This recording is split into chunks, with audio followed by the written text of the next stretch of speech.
Hello বন্ধুরা, দেখো আজকে একটা সুন্দর একটা রেসিপি নিয়ে চলে এসেছি। আশা করি তোমাদের ভালো লাগবে। সাথে কুকিং চ্যানেলে সবাইকে স্বাগত। দেখো আজকে পটলের খুব সুন্দর একটা রেসিপি করেছি, সেটাই তোমাদের সাথে শেয়ার করবো। কেউ কিন্তু ভিডিওটা স্কিপ করবে না, ফুল ভিডিওটা দেখতে থাকো। আশা করি তোমাদের ভালো লাগবে। কে কোথাতে দেখছো অবশ্যই লাইক কমেন্ট শেয়ার করে পাশে থাকবে, আর পাশে থাকা বেল আইকনটা কিন্তু প্রেস করে দেবে, যাতে আমার ভিডিওটা ছাড়ার সাথে সাথে তোমাদের কাছে পৌঁছে যায়। তোমাদের সুন্দর সুন্দর কমেন্ট কিন্তু আমার ভিডিও করতে খুব ভালো লাগে, ভিডিওটা করতে উৎসাহ দেয়। চলো আমি কীভাবে বানিয়েছি সেটাই তোমাদের সাথে শেয়ার করব। আর হ্যাঁ বন্ধুরা, কেউ কিন্তু ভিডিওটা স্কিপ করবে না, পুরো ভিডিওটা দেখতে থাকো, খুবই ভালো লাগবে। আর এরকম তোমরাও কিন্তু বাড়িতে ট্রাই করে দেখতে পারো।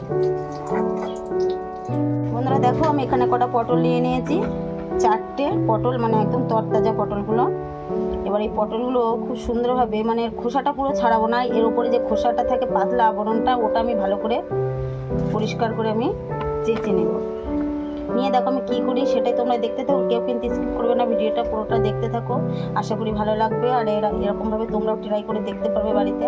চলো দেখো, সেই পটলগুলো আমি কেটে বীজগুলো বের করে খুব সুন্দরভাবে, দেখো এটা আমি সুন্দর করে কেটে কেটে এরকম ফুলের আকৃতি করে নিয়েছি। নিয়ে জল দিয়ে ধুয়ে ভালো করে একটা শুকনো কাপড়ের মধ্যে রেখে দিয়েছিলাম। এটা দেওয়ার পরে দেখো এর গায়ে কিন্তু একটু জল নেই, জলটা থাকলে কিন্তু আমি ভালো হবে না এটা, তার জন্য আমি ওটার মধ্যে রেখে দিয়েছিলাম প্রায় 20-25 মিনিট। তারপরে এইভাবে দেখো একদম পুরো ছড়িয়ে গেছে, দেখতেও যেরকম সুন্দর। চলো আমি কী বানাই সেটাই তোমরা দেখতে থাকো, আশা করি ভালো লাগবে। কেউ স্কিপ করো না, প্লিজ ভিডিওটা দেখতে থাকো। এখানে দেখো একটা ডিম ফাটিয়ে নিয়েছি আমি। এবার কি করবো, এর মধ্যে আমি একটু কর্নফ্লাওয়ার দেবো। ব্যাস এইটুকু আমি কর্নফ্লাওয়ারটা দিয়ে দেবো, দিয়ে ভালো করে সেটা ভালো করে ফাটিয়ে নেবো। এরকম আমি অল্প করে একটু হলুদ দিই। এবার দেবো স্বাদ মতো একটু লবণ, হালকা করে ভালো করে সেটা ফাটিয়ে নেবো। দেখো বন্ধুরা, আমি এবার কিন্তু এই পটলটায় একটু গোলমরিচের গুঁড়াটা আমি লাগিয়ে দেবো।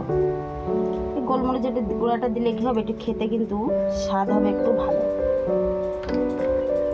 আর কি করব আমি, চলে দেখো আমি সুন্দর করে একটু লাগিয়ে নিই এইভাবে। বন্ধুরা ভিডিওটা কে কোথা থেকে দেখছো অবশ্যই কিন্তু লাইক কমেন্ট করতে ভুলবে না।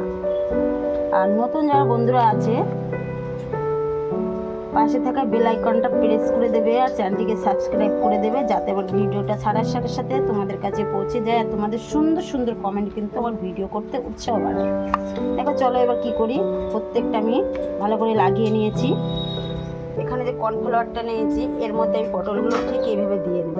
দেখো এর সাথে ভালো করে মিশিয়ে নেব, পটলটার গায়ে যাতে সবকটা লাগে। দেখো সবকটা এইভাবে আমি লাগিয়ে নেব। এটাও এইভাবে, এই কর্নফ্লাওয়ারটা দিলে কি হবে, খেতে কিন্তু খুব সুন্দর লাগবে, আর কিসমি হবে, এটা খুব সুন্দর। প্রত্যেকটা এইভাবে কিন্তু আমি সুন্দরভাবে লাগিয়ে নেব। দেখো বন্ধুরা, আমার কিন্তু সবকটা সুন্দরভাবে লাগিয়ে নিয়েছি।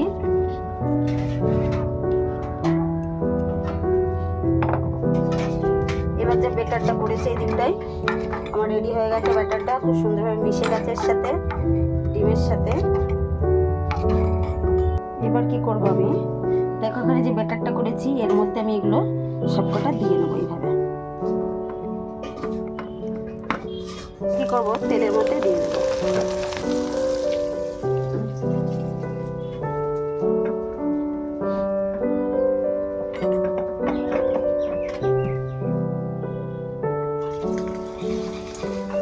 এবার দেখো এগুলো আমি কিন্তু এক এক করে আমি উল্টে দেবো সবকটা। এভাবে কিন্তু তোমরা বন্ধুরা বাড়িতে ট্রাই করে দেখতে পারো, খুবই ভালো লাগবে। এটা কিন্তু বর্ষার দিনে চায়ের সাথে খেতে কিন্তু খুব সুন্দর লাগে। দেখো বন্ধুরা, আমার কিন্তু সবকটা দেখো কত সুন্দর করে আমি লাল লাল করে ভেজে নিয়েছি। এবার এই কটা আমি লাভিয়ে নেব।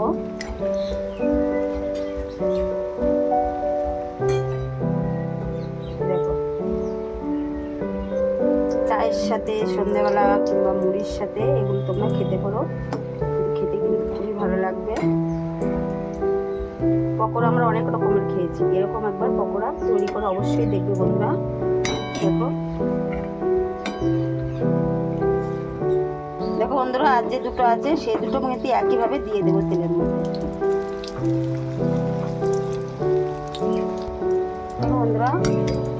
গ্যাসের ফ্লেমটা কিন্তু সবসময় বন্ধুরা লো দেবে কিন্তু তোমরা। লো না দিলে কিন্তু যে পটলটা সিদ্ধ হবে না, খুব জোরে দিলে তাড়াতাড়ি পুড়ে যাবে আর ভাজাটা কিন্তু খুব ভালো হবে না।